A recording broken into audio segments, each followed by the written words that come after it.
Hello, my brothers. Just wanted to let you know I'm praying for you at least 2 or 3 times a week. I'm trying to get around to see everybody. I'm close to being there, but still have a ways to go catching everyone. And here we are again. We're dealing with a lot of the stuff that we dealt with last fall. And I've heard from many of you guys that said that you are not shutting down, and I fully support you guys. Some of you guys say you're going to have to. I support that too. And it's the benefit that we are an autonomous group. That's why we're Baptist, and which means we're self-governed. Each church does what that church needs to do and follows the leadership of you as their pastor and the other leaders in that church. So just want you to know I'm praying for you no matter what you do. You may say not shutting down at all, may wear masks, may do this, whatever you do.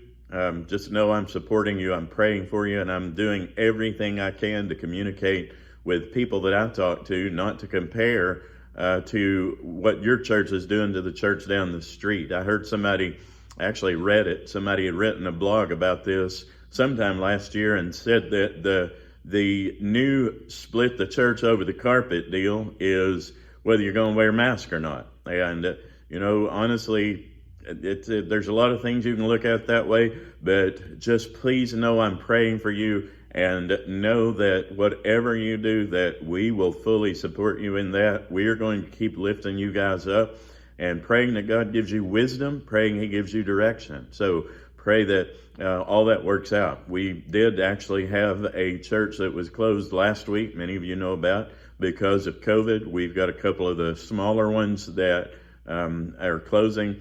And, but I've actually heard from a lot of you guys that have said there's no way we're shutting down again. We've talked to our leadership about that.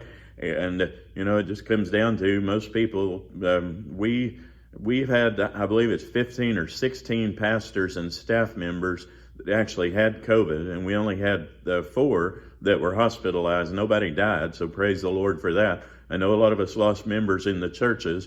And I wish we weren't talking about this now, but we are. And I want you to know that I'm praying for you. Second thing I wanted you to be aware of is the Golden State offering is coming up.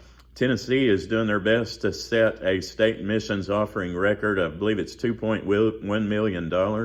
I hope you guys are involved with that, because that's something that's very, very beneficial. We do a lot of things with that in the state, and so just praying for that direction and for that path as well. Wanted you also know on August 21st, we have a night of worship here, kind of a back to school bash at the associational office that will be outside.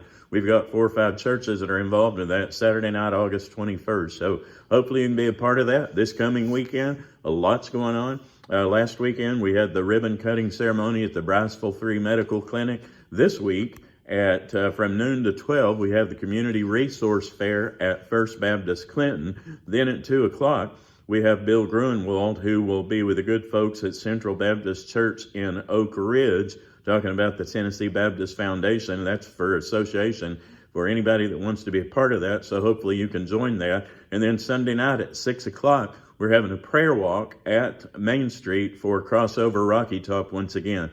So that's just a quick update. Let you guys know I'm praying for you. There are some rumblings that are going around, but the voice that I'm praying that we hear and listen to above every other voice is the voice of that still small voice that gives us hope. So listen, pray, be obedient.